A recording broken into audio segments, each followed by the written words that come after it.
video today I will speak about the raw vegan 80-10-10 diet. Unfortunately, these health seekers have been misled to believe that the fiber in grains is good for us. This is not true. These fibers literally scrape the delicate walls of our intestine, irritating and fluctuating them as if we had eaten ground glass. He says that our body didn't have time to adapt to it to digest all the cooked grains and starches. Now the fun starts. Raw foods make a lot of common sense, and the science completely supports the raw food concept. Unfortunately, the doctors and scientists who study nutrition for the most part are cooked food eaters, and they see the world through cooked food perspective. They cannot see beyond their accustomed view to envision other approach.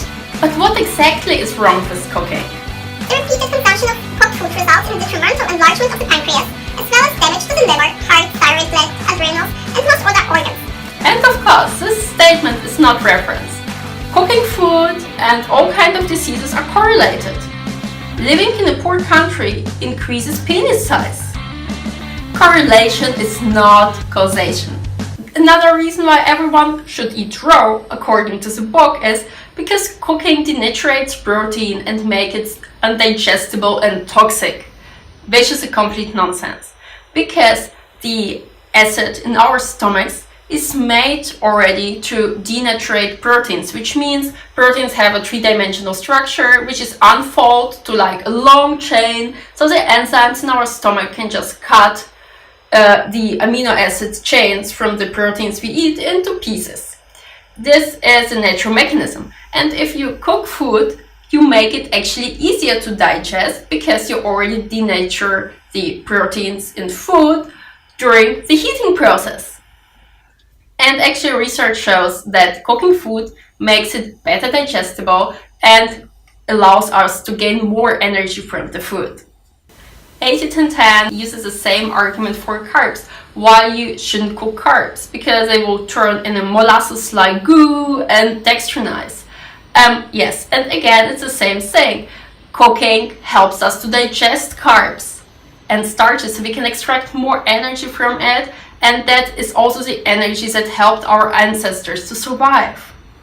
Then the 80-10-10 book argues that cooking produces lots of toxic substances like acrylamide. First of all, there isn't enough evidence that acrylamide is really toxic or like really causes cancer. And secondly, it is formed not in all cooked foods, just in food that are kind of dry cooked, like potato chips for example, not in boiled foods.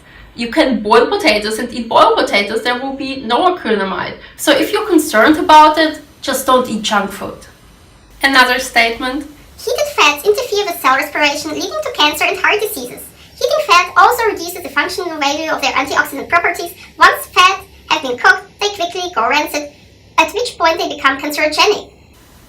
First of all, it took me ages to find a reference that shows that cooked oil causes cancer, because what I thought was eating cooked oil causes cancer, which would be kind of a logical conclusion because it is about the diet.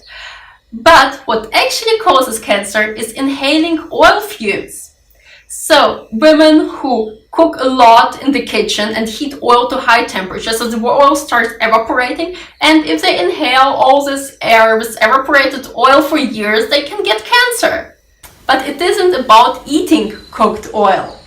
The only thing that I found that cooked oil or eating cooked oil causes cancer, it was very specific to some African population that ate rancid butter or rancid sheep's fat. But it is really specific to the specific food eaten in the specific populations in Africa. So it doesn't apply to most people on our planet.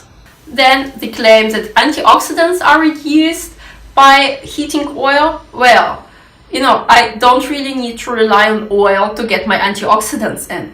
I rather consume lots of fruits and veggies. Because if you rely on oil to get your antioxidants in, you will just consume lots and lots of calories because you shouldn't consume so much oil. Also the claim that it's bad to eat rancid fat. I think most of the people just wouldn't eat it because it tastes so disgusting. So that's a natural protecting mechanism. If something is really bad, nobody would really eat it because one would become sick. Then the 80-10-10 diet claims that even more bad substances are produced when you cook food. Okay, I will sum up the references I found. First of all, most of the substances are carcinogenic when inhaled and not eaten. Another thing is that the substances are found mostly in cooked processed meats. But if you are already vegan, there's no point in going raw because you're afraid of the substances, because if you eat a vegan diet, the substances aren't there anyway. Some exceptions to this are pickled vegetables and potato chips. It seems like potato chips can have some of the substances in higher amounts, but as I already mentioned, just don't eat junk food. Okay, let's say I really want to follow a raw vegan diet as Gregor prescribes. Let's check out what I should eat not to become protein and fat deficient. Let's assume I'm a sedentary 60 kilogram or 132 pounds woman, and I don't do lots of exercise, that's why I actually don't need more protein, and also I reduce my fat to the minimum. So I calculated these numbers based on the recommended daily allowance. It turns out that if I consume a low-calorie diet with 1350 calories per day, I will definitely become deficient because I won't get the minimum required intake of 48 grams protein and 35 grams fat. However, if I increase my calories to 3250 calories a day, then I can actually make it. I can meet the 80-10-10 ratio, the macronutrient ratio prescribed in this diet, which is totally arbitrary. If you want me to make a video on the macros and why you shouldn't use percentages, I'm happy to do it, but like using percentages as a diet, it's like super arbitrary. But okay, on a really high calorie diet of 3250 calories, I would actually meet these ratios of 80-10-10. And I would also meet the minimal required intakes in gram. But then I would need to eat 630 gram carbs, 70 gram protein, and 35 gram fat. 35 gram fat and 75 gram proteins aren't a problem if you put some nuts into diet and maybe even supplement with protein powder. But 630 gram carbs, that's a lot. Even if you consume like really high sugary fruits, like bananas, mangoes, also tropical fruits, I would need to eat about 3 kilograms fruits a day, which is 6.6 pounds fruits a day. But if I want to eat more local fruits and don't ship everything from overseas and stick to local fruits that are available in Europe, I would need to eat 6 kilograms fruits a day, that are 13.2 pounds. Can you imagine this volume? Of course, what is the problem? It can cause lots of digestive issues. It is pretty expensive, and the third thing is, if I don't eat locally, it's also bad for the environment because then all these bananas have to be shipped here to the UK so that I can get my huge amount of bananas in, which is absolutely crazy. So what do you actually eat on an 80-10-10 diet? Well, Gregor provides some examples. He even puts example meal plans into his book. Let's check out the winter menu meal plan. Okay, for breakfast, you have 2.5 pounds of red papaya. Yeah, because papaya is so readily available in the UK. Great. Then for lunch, you have 1 pound of bananas and 4 ounces of dates. Sugar with sugar. It's amazing. I would absolutely love it.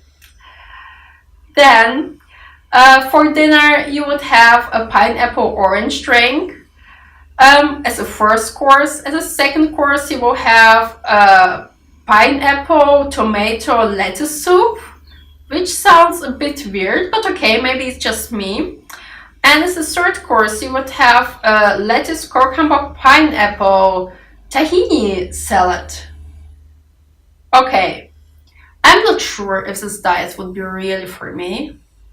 And then if you check out the macronutrients, by the end of the day, that are 2044 calories, which aren't enough. As we calculated before, it wouldn't be enough for me. I would need to consume over 3,000 calories to get actually the recommended daily allowance in, so that I don't become deficient. And I'm pretty sure that 3000 calories a day would make me pretty fat long term because my energy expenditure isn't that high, except I get massive digestive issues and diarrhea, so I won't absorb all of it. But then I will be deficient anyway. And then in this menu, you can actually see that the carb intake is at 85%. Amazing. And protein is at 6% and fat at 8%. There's such a high risk of becoming deficient. And especially for athletes, it has been shown that fat intakes below 15 to 20% lead to the reduction of athletic performance. That's why, especially when you're an athlete or exercise a lot, like following a raw food diet is insane. Okay, what are other problems with a raw food diet? First of all, people on a raw food diet seem to have reduced bone mineral density. Then they can have problems with their dental health, so they can get teeth decay from all the sugary fruits they eat. Then another thing is there's a higher risk to become vitamin B12 deficient, because lots of people on a raw food diet, they actually don't want to take supplement, which also one of the studies confirmed. And not taking B12 supplement as a vegan is equal to, I don't know, suicide over time for a long period of time. So you need to take B12 supplements, or eating food that contains B12, that is fortified with B12, like Nutritional yeast or some of the non-dairy milk products like Alpro products are fortified with B12. And on a raw vegan diet, many people are actually B12 deficient. Some people have some terrible diseases like cancer and they go on a raw food diet. They actually see some benefits, mostly that are, in my opinion, psychological or maybe based on the placebo effect, because they report that they have the feeling of taking better care of themselves, which, isn't associated with a raw food diet. You can just, eat better, start eating better, and start taking care of yourself without eating raw food diet. To be fair, there was also one case study on a triple Ironman athlete that actually has shown that he tolerates this high carb raw diet, but it is just one person, one case study. It doesn't reflect the findings for the general population. And as this guy is already a pretty extreme athlete, the probability is also actually high that he's in general a genetic freak, so he would tolerate any diet because it's already in his genetics. So I wouldn't rely on all these anecdotal studies and case studies and case reports and what you hear on the internet, why raw vegan diet is so amazing. So now to sum up why you shouldn't follow this diet. First of all, the arguments that I use in this book are taken out of the kind of scientific or research context. Then secondly, some of the things that are mentioned here, why cooking is bad or harmful, apply only for some small specific things, like, potato chips are bad. Then the macronutrient ratio is absolutely insane, like 80% carbs, 10% protein, 10% fat. It can be only maintained by some people with like really high energy expenditure, like extreme endurance athletes, so they get enough calories in, and then at the end, they don't become protein and fat deficient. Another thing is, it is probably pretty expensive, and if you don't have your own garden and grow all the fruits yourself. And then it also causes environmental damage because you have to ship all the tropical fruits from somewhere if you don't live in a tropical region, and to get this massive amount of food in, which will probably cause digestive discomfort and all kinds of issues because of the high fiber and fructose content. And another thing, of course, is there's a very high chance to become nutrient deficient, like for example calcium or vitamin B12 or both. For this reason, I think following a raw vegan 80-10-10 diet is just insane. It's super crazy, and if other diets maybe won't harm you, they are not necessarily beneficial, but they won't harm you. So here, there's a really high chance that this diet will actually harm you and your health. So if you know someone who follows this diet, please share this video with him or her, or try to talk to your friend and just convince not to do it. And if somebody really wants to do it for whatever reason, then please they should supplement at least with vitamin B12.